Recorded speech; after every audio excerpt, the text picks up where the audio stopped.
Hey there. Today I want to talk to you about creating a grandma plan. And you might think, I don't need a grandma plan. Being a grandma comes natural. Well, I'm not sure that it really does. And particularly if you want to be a grandma who creates long-term lasting memories, perhaps it does need a plan with gentle reminders for yourself about what you want to do and what you want to accomplish as you go through your journey as a grandmother.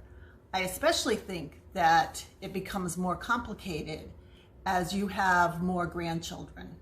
I know for myself, I have 3 grandchildren, 1 who is going to be 4, and 2 who are less than a year old.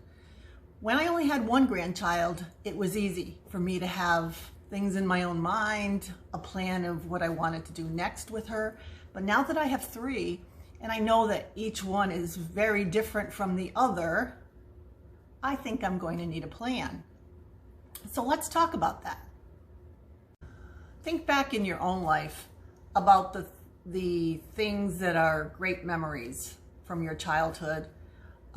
They may be memories of your grandparents. They may be memories of your parents. They may be memories that you have with friends. What were the triggers for those memories? Very often, the memories are triggered by your senses, your smells, sounds, sights. They're triggered by emotions, how you felt at the time. They are triggered by whether it was a new event or something that was a surprise for you. And very often, memories are triggered by repetition, things that happen over and over again that were dependable for you, that create a sense of comfort and love in your heart. So as a grandma, we want to think about the things that we can do, the activities that we can plan for and then execute on, the things that are going to make the time that our grandchildren have with us memorable.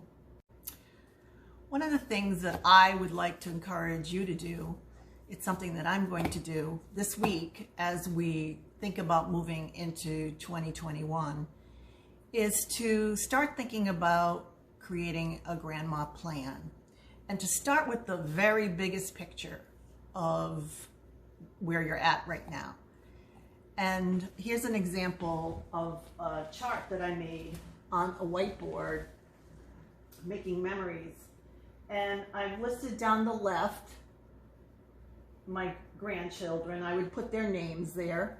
And if I was getting fancy and just maybe even getting out a notebook where I might have a page for each grandchild. I think I might make it a little pretty with put their picture there and have something special for each child, page for each child perhaps. And across the top I've listed some things that may be important. Foods, so what are their favorite foods? What are the things that I like to do around food? Opportunities to make foods with them, to have special foods for them when they visit, or even to deliver those foods or put them in the mail and send them as memories from grandma. Traditions. What are the traditions that are important to me, important to my family, that I want to establish for each of my grandchildren? So I would make a list of those. Skills. What are the skills that I have? What do I want to transfer to my grandchildren? My grandchildren are girls, so they may have some of the same interests that I have, and I have skills that are handcraft related. I can knit, I can crochet, I can sew, I can quilt. I have some artistic abilities. I like to craft. So I'm thinking about the kinds of skills there. Then there are other skills like photography, swimming, athletic skills, gardening, learning about nature. If there are boys, you might want to think about the things that you can share with boys that will help them to be strong and loving men as they grow. Fun. What are the fun elements that I want my grandchildren to look forward to when they come to grandma's house. Are there games that we'll have? Are there special toys that they will find when they're here? Is there like a special blanket that they can snuggle up in? Will there be special music? Do we do things when they come that are different than they do when they're at their home? So that's the fun element. Places is the next one. For me, there are places that are important to me and that I want to share with my children, and you may have some of those too. So you as a family might create an annual getaway where everyone comes. That might be a very special place with very special activities that are going to happen there when you are there with your grandchildren. For me, it could be even more simple as that, as the beach is my happy place.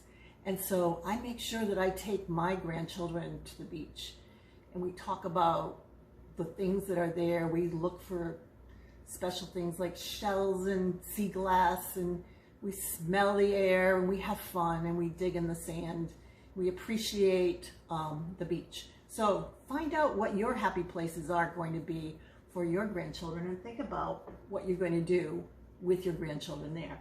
And then finally, milestones. All of our grandchildren are going to go through milestones, and we might want to call those out in an annual plan. So what's going to happen this year that are milestones for your grandchildren that you might want to prepare for in advance by putting together a special book, a memory book, or have some kind of special grandma celebration around that milestone for your grandchildren. Preparing a plan like this can be especially important if you have a broad range of ages of grandchildren, and you might find yourself at a loss on ways to differentiate the special relationship that they're going to have with you based on those ages. The other thing is that for those of you who have teenage and even adult grandchildren, this is an opportunity for you to continue to maintain your relationship, the one that you created when they were younger, as they get into the busy stages of their lives when they don't have as much time as they may have had in the past for grandma and grandpa. So I think it becomes more of a challenge as children get older, again in the teenage years and the adult years, to maintain the close relationship that you had with them when they were younger. And having a plan can help you to do that.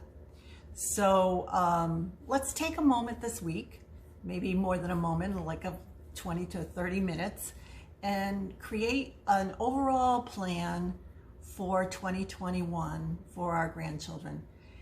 You don't have to go into a whole lot of detail, but use this opportunity to create reminders for yourself around what it is that you want to accomplish as a grandma this year with your grandchildren. And then throughout the year, I will spur you on to create more detail around that plan and maybe give you some ideas that you can add to your plan. We're all different grandmas here. We're all going to have different grandma plans with our grandchildren. And that's why we have this community, so that we can share ideas and that one idea may spur another idea. So even an idea that might be great for, let's say, a toddler can be morphed into something that would work for an older child. So let's get going on this year. The plan to make a grandma plan, and we'll make it a great 2021 for being a grandma.